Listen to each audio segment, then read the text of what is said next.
Hello friends, नमस्ते, this is Chandan, welcome to my channel. आज हम लोग बात करेंगे ये जो नॉर्थ एंड साउथ वर्सेस जो कंट्रोवर्सी हुआ है उसके ऊपर बात करेंगे। ये कंट्रोवर्सी इसको हवा कब मिला? हवा तब मिला जब ये जो तेलंगाना, छत्तीसगढ़, मध्य प्रदेश और राजस्थान में जब इलेक्शन हुआ, आप मिजोरम को भी आप काउंट कर सकते हैं। तो इसका जब रिजल्ट आया तो तब बीजेपी और ये जो कांग्रेस का जो विनिंग रेशियो था वो 3:1 था।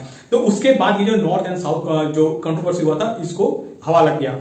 तो आज हम लोग ये जो वीडियो है इस वीडियो में चर्चा करेंगे ये जो नॉर्थ एंड साउथ का थोड़ा हिस्ट्री देखेंगे कि कब किसने इसको हवा दिया। उसके बाद हम लोग देखेंगे कि थोड़ा बहुत इसके पीछे रैशनैलिटी क्या है और ये कितना हद तक सही है, कितना हद तक गलत है, हम ये सब के ऊपर इस वीडियो में चर्चा करेंगे। तो फ्रेंड्स चलिए इस वीडियो को स्टार्ट करते हैं। देखिए, पहले आ जाता है कि ये जो नॉर्थ वर्सेस साउथ ये कंट्रोवर्सी अब क्यों हो रहा है।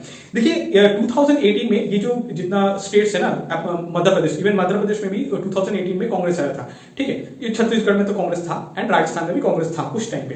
तेलंगाना में था ये आपका टीआरएस है, तेलंगाना राष्ट्रीय समिति, और उसके बाद उन्होंने चेंज करके बीआरएस कर लिया था जो केसीआर का पार्टी था। तो ये था जनरल ओवरव्यू इन 2018। बट 2018 में आप देखिएगा कि जब बीजेपी वहां पे नहीं आया था पावर में, मतलब 2018 में बीजेपी का हार हुआ था, लेकिन तब भी ये जो नॉर्थ वर्सेस साउथ ये जो कंट्रोवर्सी हुआ था ना, ये इसको इतना किसी ने प्रोपेगेट नहीं किया था। लेकिन ये जो अभी जब वो हार गया है, स्पेशली देखिएगा कि तेलंगाना में कांग्रेस का जीत हुआ है और ये जो छत्तीसगढ़, मध्य प्रदेश एंड राजस्थान में क्या हुआ है कि उनको हार मिला है, लेकिन इसके बावजूद भी नॉर्थ वर्सेस साउथ जो डिबेट है ये स्टार्ट हो गया है। तो एक चीज तो आप देखिए, जब कोई हारता है ना, स्पेशली देखिएगा कांग्रेस हारता है, इंस्टेड ऑफ डूइंग इंट्रोस्पेक्ट या क्या क्या गलती हुआ है, लेकिन वो सब नहीं करता है। ये लोग क्या करेगा, फिर वो बांटने का काम करता है, मतलब वो सिर्फ डिवाइड एंड रूल पॉलिसी के ऊपर डिपेंड करता है। और ये जो स्ट्रेटेजी है ना, आई थिंक लॉन्ग रन में क्या होता है कि ये स्ट्रेटेजी काम नहीं करेगा। और इसके चक्कर में क्या हुआ, अभी देखिएगा जो इंडिया में टोटल 29 स्टेट है, 29 स्टेट में सिर्फ 3 स्टेट में ही कांग्रेस का है, एक है हिमाचल प्रदेश, एक तेलंगाना ये हुआ है, और ये आपका कर्नाटका में। तो इनका मतलब धीरे धीरे क्या हो रहा है, नीचे की तरफ जा रहा है, ठीक है। लेकिन तब भी इनको क्या करना है, इनको बस यही करना है, नॉर्थ वर्सेस साउथ,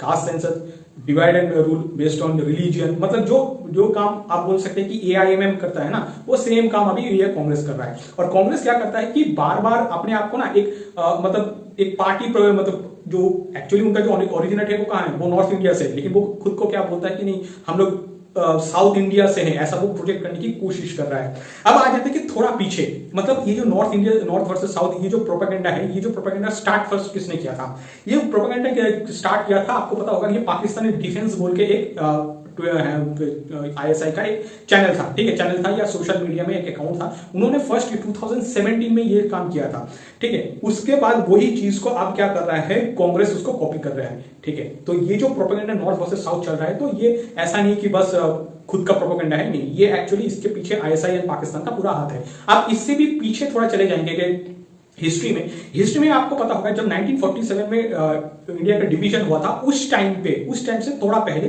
ये जो द्राविडियन मूवमेंट है ना, और ये जो मुस्लिम लीग का मूवमेंट, उस टाइम पे जिन्ना कोशिश ये कर रहा था कि इंडिया को बॉल्कनाइज करने के लिए, मतलब उनका ऑब्जेक्टिव वही था कि इंडिया को बॉल्कनाइज किया जाए। लेकिन वो तो एक्चुअली उस टाइम पे उतना सक्सेसफुल हुआ नहीं, क्योंकि पाकिस्तान जब अलग हो गया तो वो ऑलवेज रिलीजन को सामने रखा था, तो उन्होंने उस टाइम पे इंडिया का बॉल्कनाइजेशन उतना सोचा नहीं था। तो और उसको पाकिस्तान को जब वो अलग हो गया था तो ईस्ट पाकिस्तान भी मिल गया, मतलब जो अभी बांग्लादेश है तो उसको मिल गया था, तो उसके लिए वो क्या हुआ, वो चुपचाप हो गया, मतलब वो जैसा हल्ला मल्ला नहीं किया। अदरवाइज आप जब हिस्ट्री देखेंगे, ये नॉर्थ वर्सेस साउथ ऐसा नहीं कि ये आज से चल रहा है, ये पाकिस्तान का बहुत पहले से ये एक ऑब्जेक्टिव था। वो ऑब्जेक्टिव 1947 में उसको डिसमिट कर दिया। उसके बाद ये जो 2014 में जब बीजेपी गवर्नमेंट आ गया, तो उसके बाद उन्होंने कोशिश किया था बहुत दिनों तक, 2017 तक किया था, लेकिन 2017-18 के बाद जब बीजेपी गवर्नमेंट, मतलब जब सेकंड टर्म आ गया 2019 के बाद, उसके बाद वो पूरा क्रैकडाउन हुआ है। तो ये था जनरल हिस्ट्री। इसके बाद देखिएगा कि ये जो नॉर्थ एंड साउथ जो कंट्रोवर्सी हुआ है, इस कंट्रोवर्सी में बहुत लोग बोल रहे हैं कि ये कांग्रेस वर्सेस बीजेपी, मतलब कांग्रेस नॉर्थ में है, बीजेपी साउथ में है। तो मैं बोल रहा हूं दिस इज नॉट करेक्ट। आप करेक्टली देखेंगे तो इसको बहुत अच्छे से एनालाइज करेंगे तो आपको पता चलेगा एक्चुअली आप जब नॉर्थ वर्सेस साउथ करेंगे ना, तो उस वहां पे आपको ये प्रोपेगेंडा बैठना चाहिए कि बीजेपी वर्सेस नॉन बीजेपी, या आप बोल लीजिए बीजेपी वर्सेस कांग्रेस। आप ये बोल सकते हैं कि नॉर्थ इंडिया को कांग्रेस मुक्त भारत एंड वर्सेस कांग्रेस, आप ये बोल सकते हैं, अदरवाइज ये बोल सकते हैं बीजेपी वर्सेस नॉन बीजेपी, आप ये बोल सकते हैं, लेकिन आप ये कभी नहीं बोल सकते बीजेपी वर्सेस कांग्रेस, हम नहीं बोल सकते, क्योंकि इसका पीछे रीजन ये भी है कि कांग्रेस धीरे धीरे इतना नीचे जा चुका है, अब सिर्फ 3 स्टेट में ही है। तो ये जो प्रोपेगेंडा है या कोई भी इसको प्रोपेगेंड करने की कोशिश कर रहे हैं, वो चीज गलत है। इसके बाद देखिएगा कि सॉफ्ट हिंदुत्व के ऊपर भी बहुत सारे लोग बातें कर रहे हैं। देखिए मैं आपको बोलता हूं, कांग्रेस या कांग्रेस का जो आइडियोलॉजी है, कांग्रेस बोल लीजिए या आम आदमी पार्टी, टीएमसी, जो भी है, तो इन लोगों का जो ऑब्जेक्टिव होता है, मतलब जो रीजनल पार्टी है, जैसे सिमिलरली आप एनसीपी देख लीजिए या आप एसपी, ठीक है, मतलब जितना भी रीजनल पार्टी है, तो रीजनल पार्टी कभी भी हिंदुत्व के पास नहीं आएगा। ये मान लीजिए वो चला भी जाएगा तो वो गलत डायरेक्शन पे जा रहा है, वो नहीं आएगा तब भी बीजेपी को फेवर करेगा, वो आ रहा है तब भी बीजेपी को फेवर करेगा। इसके पीछे भी और एक रीजन है, क्योंकि आप देखिएगा कि जितना भी सिख राइट हुआ है या आप बोलिए हिंदू मुस्लिम जितना भी राइट्स हुआ है ना, उसमें आप कहीं ना कहीं पे आप लिंक देखेंगे कि कांग्रेस का हाथ है। तो कांग्रेस सॉफ्ट हार्ड हिंदुत्व तो कभी नहीं कर सकता। इवन बीजेपी जो करता है ना, वो होता है कि सॉफ्ट हिंदुत्व। आपको पता होगा बीजेपी का स्ट्रेटेजी यही है, जस्ट वोट से पहले वो हिंदुत्व ये सब करके वो वोट ले लेगा, लेकिन जब सर्विस मतलब सर्विंग टाइम पे होता है, उस टाइम पे वो क्या करता है कि वो मुस्लिम को ज्यादा सपोर्ट करता है। आप देखिए इंडिया में जनरली हिंदू मुस्लिम तक करना नहीं चाहिए, लेकिन इंडिया का जो पॉलिटिक्स है ना, ग्राउंड लेवल पे जो पॉलिटिक्स है, वो पॉलिटिक्स हिंदू मुस्लिम के ऊपर ही है, मतलब politics based on your religion. Congress कोशिश कर रहा था, सिंस ये जो हिंदू मुस्लिम का जो रिलीजन कार्ड ये अब चल नहीं रहा है, वो लोग कोशिश कर रहे हैं कास्ट के ऊपर डिवीजन करने की। बट आई थिंक ये जो रिजल्ट आया है ना, छत्तीसगढ़, तेलंगाना या मध्य प्रदेश, अंदर राजस्थान, इसके बाद ये जो कास्ट के ऊपर आपको पता होगा, ये बहुत से दिनों से ये डिबेट चल रहा है, आई थिंक वो थोड़ा बैठ जाएगा। अब देख लेते हैं कि लॉजिकली मतलब ये जो सच में क्या कांग्रेस साउथ इंडिया में है, इसको आप थोड़ा समझ लेते हैं। देखिए फर्स्ट ऑफ ऑल आप तेलंगाना में देखिएगा, तेलंगाना में कांग्रेस है, कर्नाटका में कांग्रेस है, और आपका केरल में कौन है? केरल में सीपीआईएम है, ठीक है, कम्युनिस्ट पार्टी ऑफ इंडिया। इसके ऊपर भी हम लोग आ जाएंगे। उसके बाद आपका तमिलनाडु में है डीएमके है, और आप इधर आंध्र प्रदेश में चले जाएंगे वाईएसआर का कांग्रेस है। तो अल्टीमेटली जो पूरा साउथ में ना कांग्रेस भी नहीं है, मतलब साउथ में आप मान लीजिए 5 स्टेट है, अब पुडुचेरी को पकड़, पुडुचेरी अब यूनियन टेरिटरीज में आता है तो हम उसको साइड रखते हैं फॉर टाइम बिंग। तो ये 5 स्टेट है आपका, सॉरी 5 नहीं 6 होगा, तेलंगाना, आंध्र प्रदेश, तमिलनाडु, केरल एंड आपका कर्नाटक, सॉरी 5 ही आता है। हम गोवा को भी नहीं पकड़ रहे हैं, ठीक है, उस गोवा को आई थिंक ये जो पूरा कंट्रोवर्सी हुआ है, गोवा को कहाँ रखा है किसी ने, वो मुझे समझ में नहीं आया, तो मैं उसको मतलब दैट्स वाई कि मेरा वीडियो में भी गोवा इंक्लूडेड नहीं होगा, ठीक है। तो यही 5 स्टेट में सिर्फ दो जगह पर कांग्रेस है, बाकी जगह से देखिएगा सिर्फ रीजनल पार्टी है। तो ये जो नॉर्थ वर्सेस साउथ जो कंट्रोवर्सी हुआ है ना, I don't think it's correct controversy. इसके बाद देखिएगा ये जो थोड़ा बहुत केरल में आ जाता है, केरल में देखिएगा कि क्या है कि वहां पे पार्टी है सीपीआईएम, मतलब क्या है कि कम्युनिस्ट पार्टी ऑफ इंडिया। अब जब इंग्लिश में ना ऑफ वर्ड यूज कर रहे हैं, मतलब you are reference something from somewhere else, ठीक है, यही है जनरली, मतलब एग्जैक्ट तो मैं उसका हिंदी ट्रांसलेट तो नहीं कर सकता। जैसे होता है ना कम्युनिस्ट पार्टी ऑफ चाइना या कम्युनिस्ट पार्टी ऑफ रशिया, तो एक्चुअली इन लोगों का बाप कौन है? इन लोगों का बाप है रशिया, चाइना, और उसके बाद ये इंडिया में एक है, वो सिर्फ केरल में भी है, बाकी ये जो वेस्ट बंगाल में था तो उसका तो हो गया, ठीक है। तो इन लोगों को पता नहीं क्यों, इन लोगों का जब बाप चेंज होता है, माँ चेंज हो जाता है, तब इन लोगों को प्रॉब्लम नहीं होता है, लेकिन मान लीजिए कोई इंडियन है, इन लोगों के साथ वही प्रॉब्लम है। मैं यहाँ पे जो डिस्कशन कर रहा हूँ, मैं जनरल जो कॉमन पीपल है उनके बारे में बात नहीं कर रहा हूँ। जो लोग ये जो कम्युनिस्ट आइडियोलॉजी या मार्क्सिस्ट आइडियोलॉजी के ऊपर डिपेंड करता है, वही लोग क्या किया है कि ये जो नॉर्थ साउथ कंट्रोवर्सी को हवा दिया है, तो मैं उन लोगों की बात कर रहा हूँ। जनरल पब्लिक का आई डोंट थिंक उनको कुछ फर्क नहीं पड़ने वाला यार कौन कहाँ पे रहता है। उसके बाद आप देख लीजिएगा कि ये जो हिंदी हार्टलैंड बोला जाता है, मतलब नॉर्थ पार्ट को हिंदी हार्टलैंड बोला जाता है, और नीचे जो साउथ का पार्ट है उसको नॉन हिंदी हार्टलैंड ऐसा बोला जाता है। साउथ में देखिएगा कि आपको मतलब जो डिवीजन है ना, वो बेस्ड ऑन लैंग्वेजेस भी है, मतलब आप साउथ में जाके आप कहीं नहीं बोल सकते कि हिंदी, आप मतलब आप जब हिंदी यूज करेंगे ना, तो आपको वो उतना अच्छे से मतलब आप एक्सेप्ट नहीं हो पाएंगे उनका जो सोसाइटी है, ठीक है, मतलब आपको आइसोलेट किया जाएगा या आपके साथ एक दुर्व्यवहार किया जाता है जनरली। लेकिन ये जो कंडीशन है, ये कंडीशन एप्लीकेबल होता है सिर्फ हिंदुओं के लिए। फॉर अदर रिलीजन, मान लीजिए आपका इस्लाम हो सकता है या क्रिश्चियन हो सकता है, उन लोगों के लिए ये चीज एप्लीकेबल नहीं होता है। वो एप्लीकेबल उस टाइम पे अब एप्लीकेबल क्यों नहीं होता? क्योंकि वो माइनॉरिटी है। अब मान लीजिए वो लोग वहां पे जाके मुस्लिम करेगा या क्रिश्चियन, ये सब लोग उनके ऊपर मान लीजिए कुछ वो लोग करना चाहेंगे, तो I think that is not a correct thing. और उससे क्या होता है, जो नॉर्मल प्रोपेगेंडा रहता है ना, वो प्रोपेगेंडा मतलब फ्लेयर अप नहीं होता है। तो जिसकी वजह से देखिएगा कि जो मतलब साउथ में क्या होता है कि हिंदी, ठीक है, हिंदी आपको वहां पे चलेगा नहीं, लेकिन उसके लिए भी एक क्राइटेरिया रखा है। मान लीजिए आप हिंदू हैं और हिंदी बोल रहे हैं तो फिर यू आर एक्सक्लूडेड। और आप मान लीजिए यू आर नॉन हिंदू, ठीक है, उसके बाद आप हिंदी वहां पे बोल रहे हैं तो फिर you are fine with that, मतलब वहां पे इकोसिस्टम है वो बैठ जाएगा। इसके बाद हम लोग थोड़ा आ जाते हैं कि जो लोग बोल रहे हैं कि मान लीजिए साउथ इंडिया उन लोगों को मिल गया, ठीक है, अब साउथ इंडिया मिल तो गया है, ठीक है, लेकिन आप मान लीजिए साउथ इंडिया यूनाइटेड होगा किसके अगेंस्ट में, ठीक है, अगेंस्ट नॉर्थ इंडिया, वो बहुत डिफिकल्ट है। अगेंस्ट नॉर्थ इंडिया वो डिफिकल्ट इसलिए है क्योंकि तो फिर आप ये जो गुजरात और महाराष्ट्र जो स्टेट है ना, इसको आप कहां काउंट करेंगे, ये नॉर्थ इंडिया में नहीं है, ये एक्चुअली वेस्ट इंडिया में है, ठीक है। सिमिलरली नॉर्थ ईस्ट को बहुत लोग बोल रहे हैं कि ये नॉर्थ इंडिया है, ऐसा नहीं होता है। नॉर्थ ईस्ट के जो सेवन सिस्टर है वो लोग नॉर्थ ईस्ट का पार्ट है, वो नॉर्थ का पार्ट नहीं है। इसके तो फिर मतलब जियोग्राफिकली दे आर रॉन्ग। इसके बाद देखिएगा कि हेट अगेंस्ट ब्राह्मण, देखिए हेट अगेंस्ट ब्राह्मण या स्पेशली आप बोल लीजिए सनातन धर्म या हेट अगेंस्ट हिंदू, ये कॉमन है, ये कॉमन स्पेशली वहां पे है जहां पे ये तमिलनाडु मतलब डीएमके जो एरिया है वहां पे बहुत ही प्रोमिनेंट है। मतलब डीएमके का जो पॉलिटिक्स है वो वही पॉलिटिक्स है। आई am not sure common people of Tamil Nadu ये इसको आई थिंक एंडोर्स करता है, लेकिन जो डीएमके का जो पॉलिटिक्स है hate against Hindu, hate against Sanatan Dharma, hate against ब्राह्मण, ये उनका पॉलिटिक्स है। बहुत लोग वो भी बोलता है कि जस्ट बिकॉज कोई गोबर बेल्ट है या काउ बेल्ट है उसका अगेंस्ट में, ऐसा ये जो लॉजिक है ना, गोबर बेल्ट आई एम अगेंस्ट गोबर belt, I am against cow belt, या नॉर्थ इंडियन को गोबर बेल्ट या काउ बेल्ट बोल देता है, ये कोई लॉजिक नहीं है। क्योंकि आप साउथ इंडिया में जाएंगे ना, साउथ इंडिया में गाँव को बहुत अच्छे से मतलब उनको रिस्पेक्ट दिया जाता है, ठीक है। आप कोई भी शुभ काम होता है तो वहां पे देखिएगा कि गांव से ही स्टार्ट होता है, या मान लीजिए उनका गोबर से, या आप बोल लीजिए उनका जो ये बाथरूम है तो है ना जो गौमूत्र बोला जाता है, तो उससे देखिएगा कि वो सब चीजें यूज होता है पूजा में। तो मुझे लगता नहीं कि तमिल में जो कॉमन पीपल है इसको एंडोर्स करता है, जनरली पॉलिटिक्स में ये चीज होता है। इसके बाद देखिएगा कि डीएमके का, जैसे मैंने आपको पहले बोल दिया, डीएमके अगेंस्ट ब्राह्मण, अगेंस्ट हिंदू या अगेंस्ट सनातन धर्म, ये उनका मतलब पॉलिटिक्स ही है, मतलब उनका जो रूट है पॉलिटिक्स का ये वही है। इसीलिए देखिएगा कि उनका ये जो स्पोक्स पर्सन है, स्पोक्स पर्सन आप मान लीजिए जो आपका उदय स्टैलिन, ठीक है, उदयनिधि स्टैलिन होगा उनका एग्जैक्ट नाम मुझे याद नहीं, आई थिंक उन्होंने ये बोला था कि ये मतलब सनातन धर्म को कंपेयर किया था, ये डेंगू मलेरिया इससे कंपेयर किया था। उसके बाद ये राजा उन्होंने तो एड्स HIV ये सब उन्होंने किया था। और इसके बाद तो ये जो रिसेंटली ये कंट्रोवर्सी हुआ है सेंथिल कुमार का, सेंथिल कुमार ने ये बोल दिया, ये आई थिंक ये गौमूत्र स्टेट है, सब मतलब पूरा नॉर्थ इंडियन को बोल दिया कि ये गौमूत्र स्टेट है। तो ये मतलब उनका जो पॉलिटिक्स है ना, उस politics is based on hate. अब based on hate on what, on आपका religion towards a specific community that is Hindu. तो ये है।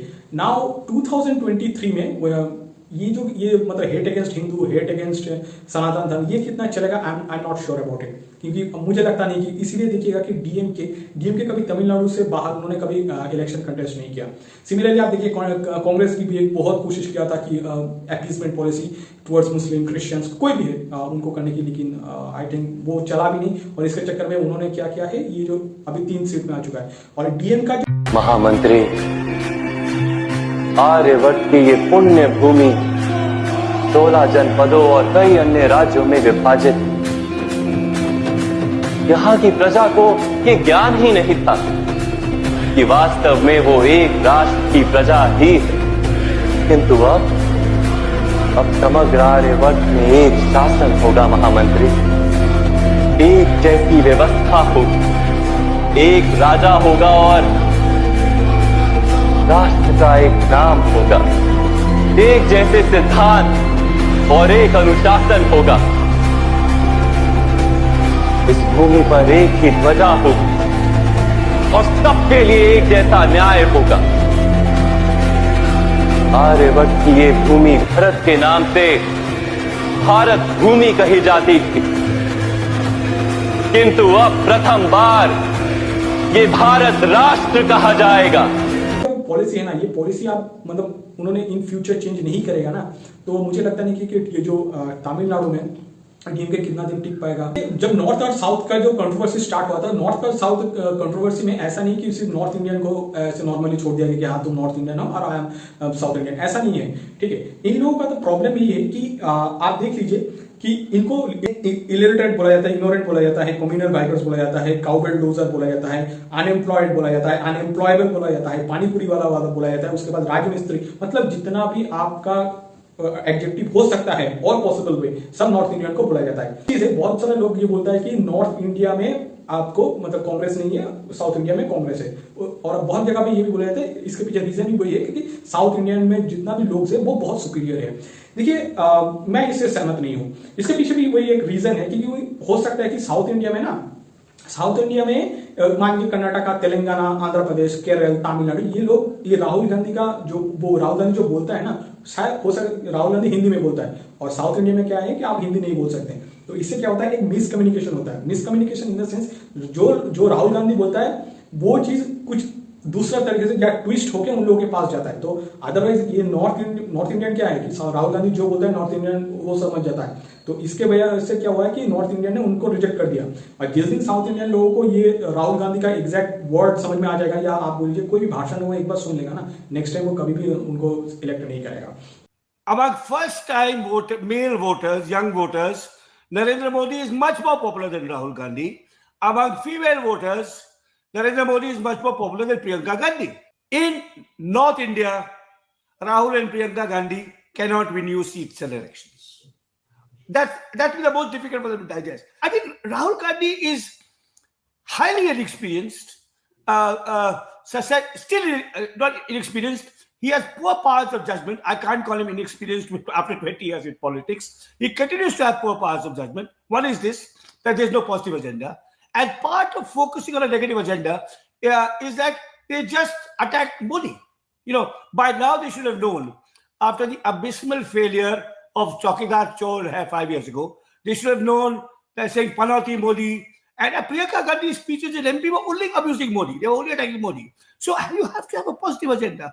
But I think that Congress is confused, rudderless, led by a family that is out of touch with reality, and you know, maybe all of us suffer as a result. इसके बाद देखिएगा कि जो पुडुचेरी है, Puducherry generally वो union territories है, but हम देख लेते हैं कि पुडुचेरी क्या नॉर्थ में है या साउथ में है, यह आप पहले बोलिए, क्योंकि पुडुचेरी में जो गवर्नमेंट है ना वो गवर्नमेंट बीजेपी के साथ है। इवन आप देखिएगा कि आप स्टैटिस्टिक्स के ऊपर थोड़ा भी ध्यान देंगे तो टोटल जितना आई थिंक साउथ इंडिया में 130 के आसपास सीट है, 130 के आसपास सीट में से बीजेपी का ऑलमोस्ट 28-29 के आसपास सीट है, मतलब 133% सीट बीजेपी के पास है। तो ये जो नॉर्थ एंड साउथ जो कंट्रोवर्सी है, या किसी ने भी इसको फेयर अप किया है, तो मुझे लगता है ये टेक्निकली इट इज करेक्ट है। नॉर्थ इंडिया को जैसे मैंने आपको पहले बोल दिया कि नॉर्थ इंडियन लोगों को ये काउ बेल्ट, गोमूत्र स्टेट, या आप बोल लीजिए गोबर, ये सब बोल के उन्हें बोला जाता है, ठीक है, ये कम्युनल बाइकआउट, तो ये सब उन्हें, ये सब जो जितना एडजेक्टिव्स है ये सब एडजेक्टिव लेके उनके ऊपर थोपा जाता है। बट मैं आपको बोलता हूँ कांग्रेस एक बार हुआ था 1984 के आसपास, जब ये इंदिरा गांधी उतना स्ट्रांग नहीं थी सॉरी, तो उस टाइम पे ये जो इंदिरा गांधी का एक देखिएगा प्रचार चल रहा था, उस टाइम पे वो प्रचार में लिखा हुआ था वोट फॉर कल्फ एंड काउ, ठीक है, फॉरगेट ऑल अदर्स नाउ, ऐसा बोल के वो प्रोपेगेंडा चल रहा था। तो आप मान लीजिए जो पार्टी आप बोल रहे हैं कि ये पार्टी बीजेपी मुक्त है, ठीक है, साउथ इंडिया में जितना भी स्टेट है वो बीजेपी मुक्त है, मतलब वहां पे कांग्रेस है, लेकिन कांग्रेस एक्चुअली वो नॉर्थ इंडियन पार्टी है। और कांग्रेस मतलब पास्ट में क्या हुआ है, उन्होंने ये जो गौ माता या उनका जो बछड़े हैं, तो उनके ऊपर वो लोग पहले वोट मांग चुका है। जब उसके बाद देखिएगा फास्ट फॉरवर्ड 2023, जब उनका ये जो जितना अपीसमेंट पॉलिसी या करप्शन ये जब चला नहीं, तब जाके वो लोग गया है साउथ इंडिया में। आप चीजों को समझ लीजिए, इनिशियली कांग्रेस ने क्या किया, नॉर्थ इंडिया को जितना लूटना था लूट लिया, ठीक है, जब वो चला नहीं, उनको सेंटर से लात मार के सब किसी ने उनको भगा दिया। अब ये जो करप्शन या उनका जो मिस गवर्नेंस है, ये इशू चला गया है पूरा साउथ इंडिया में। एक्चुअली ये हकीकत है, इस हकीकत को छुपाने के लिए ये लोग क्या करता है कि ये जो north India versus south India का एक फालतू का डिबेट फ्लैग अप कर दिया। मान लीजिए आपको साउथ इंडिया मिल जाएगा, generally this is not possible, but फिर हाइपोथेटिकली आप पकड़ लीजिए। इससे क्या होगा कि मान लीजिए ठीक है, आपको साउथ इंडिया तो मिल गया, लेकिन आप साउथ इंडिया जब मिल जाएगा आपको, तो उसके बाद आपका क्या कॉमन लैंग्वेज हो सकता है? आप सोच के देखिए, तेलंगाना बोलेगा कि मुझे कन्नड़ में नहीं बात करना है, कन्नड़ लोग बोलेगा मुझे आंध्रा में, मतलब जो तेलुगु लैंग्वेज है उसमें बात नहीं करना है, सिमिलरली आंध्र प्रदेश बोलेगा कि मुझे मलयाली में नहीं बात करना है, या तमिल लोग बोलेगा कि मुझे मलयाली पसंद नहीं है, तेलुगु कोई लैंग्वेज पसंद नहीं है। तो प्रॉब्लम जो वहां पे है वो प्रॉब्लम है कि रीजनल प्रॉब्लम है फर्स्ट। उनको साउथ इंडिया, मान लीजिए साउथ इंडिया बोल के एक स्टेट आपको मिल जाए, उसके बाद वहां पे जो प्रॉब्लम्स होगा ना, उस प्रॉब्लम को स्टॉप करने के लिए कोई नहीं होगा। ठीक है, हर कोई क्या कर रहा है, ये जो अब तो हार गया है, हारने के बाद वो हर कोई क्या करता है, अपना जो रोटी सीखने की कोशिश कर रहा है। जनरली उन लोगों का जो प्रॉब्लम है वो प्रॉब्लम है रीजनल प्रॉब्लम है। इसके लिए आप देखिएगा कि अभी तक ये जो देखिएगा कि वाटर इशू जब होता है ना, तो वाटर इशू जब भी आता है तब वहां पे यूनिटी नहीं है, लैंग्वेज पे यूनिटी नहीं है, किसी भी नहीं है वहां पे, मतलब दे आर नॉट श्योर कि वो लोग हिंदू है, क्रिश्चियन है या मुस्लिम है, कहां पे किसको सपोर्ट करेगा, वहां पे वो प्रॉब्लम्स है। उसके बाद तो देखिए इंटरनल जितना भी पीएफआई, ये जो मतलब जो सेपरेटिस्ट मूवमेंट है वहां पे वो है, तो वो सब चीजों को छुपाने के लिए ये नॉर्थ वर्सेस साउथ ये करवा दिया। और करके क्या हुआ कि आप गाली दे सकते हैं, वो अलग चीज है, लेकिन यही लोग उधर जाके काम करेगा। सिमिलर थिंग्स आप देख लीजिए, जो साउथ में बहुत सारा लोग जो नॉर्थ इंडिया या ईस्ट इंडिया, वेस्ट इंडिया इधर जाके काम करते हैं। मतलब बोलने का तात्पर्य ये, जहां पे लोगों को अपॉर्चुनिटी मिलेगा वहां पे जाके काम करता है। फॉर एग्जांपल आप सिमिलर देख लीजिए, ये जो केरला से बहुत सारे लोग ये मिडिल ईस्ट में चला जाता है। क्यों चला जाता है? इसके पीछे रीजन यही है कि केरला में जितना प्रोस्पेक्टस है उससे बहुत अच्छा प्रोस्पेक्टस आपका मिडिल ईस्ट में है। सिमिलरली देखिए साउथ इंडिया में बहुत सारा लोग ये यूएस में है, यूरोप में है। ये क्यों है? इसके पीछे रीजन यही है कि जहां पे आपका इकोनॉमिक अपॉर्चुनिटी ज्यादा है, मतलब यूएसए, यूरोप, वहां पे इकोनॉमिक अपॉर्चुनिटी ज्यादा है, वहां पे चला गया। तो सिमिलर थिंग्स होता है, लेकिन इसको नॉर्थ वर्सेस साउथ करने का मुझे लगता नहीं कि इसका कुछ रैशनलिटी है। 2018 में 18 का इलेक्शन और ये जो 2023 आते आते जनरली ये जो इलेक्शन का जो इम्पैक्ट है ये डेफिनेटली 2014 में आएगा। तो एक चीज मुझे मतलब कुछ चीजें जब मैंने ऑब्जर्व किया है वो है कि देखिए पहले इलेक्शन होने से पहले बहुत लोग क्या करता था कि आपको डिवाइड करता था based on your cast, religion, या आप बोलिए मतलब रीजन के ऊपर भी बहुत जगह पे आपको डिवाइड किया जाता है। लेकिन फर्स्ट टाइम ये हुआ है कि हारने के बाद कि अपना मतलब क्यों मैं हारा हूं या मेरा क्या गलती है वो सब उन्होंने साइड पे कर दिया। साइड में करके वो क्या कर रहा है कि डिवाइड एंड रूल का जो पॉलिसी है उसको प्रोपागेट कर रहा है। अब राहुल गांधी जी को ये पूछना चाहिए, ये जो नफरत के बाजार में मोहब्बत का जो दुकान वो चला रहा था ना भारत जोड़ो यात्रा से, तो अब ये जो नॉर्थ एंड साउथ का जो डिवाइड इसको प्रोपागेट कौन कर रहा है? या मान लीजिए किसी कोई चीज इतना बड़ा हो रहा है कि उनसे कुछ आप प्रेस कॉन्फ्रेंस या उनका कुछ उन्होंने कुछ बोला है इसके ऊपर नहीं, क्योंकि उनका भी ऑब्जेक्टिव वही है। हो सकता है कि राहुल गांधी पहले जब ये चीज को प्रोपागेट हो रहा था उस टाइम पे उन्होंने उस टाइम पे सपोर्ट नहीं किया था, लेकिन उन्होंने इसको स्टॉप करने के लिए भी कुछ नहीं किया है। ये जो एक अनफाउंड सेंस ऑफ सुपीरियरिटी है ना, ये सुपीरियर आपको मतलब इस चीजों लेकर आप 2024 में आप डूब जाएंगे। और आप एक चीज याद रखिएगा, कांग्रेस का 2024 ही लास्ट एक ऑप्शन है। अब 2029 में आपका ऑप्शन नहीं है, 34 में नहीं है, 39 में नहीं है, 44 में नहीं है, और 50 में तो 44 है, उसके बाद 49, तो उस टाइम पे नहीं है। मतलब आप ये हार जाएंगे ना 2024 का, तो मान लीजिए और वो 20 साल तक you are out of race हो जाएंगे। With these things, let's wrap up this video for today. Thank you guys for watching this video till the end. आपसे मुलाकात होगा नेक्स्ट वीडियो पे। Till then, bye bye. South India, north India, east west అన్ని India లేవురా మనకి, ఒక్కటే India.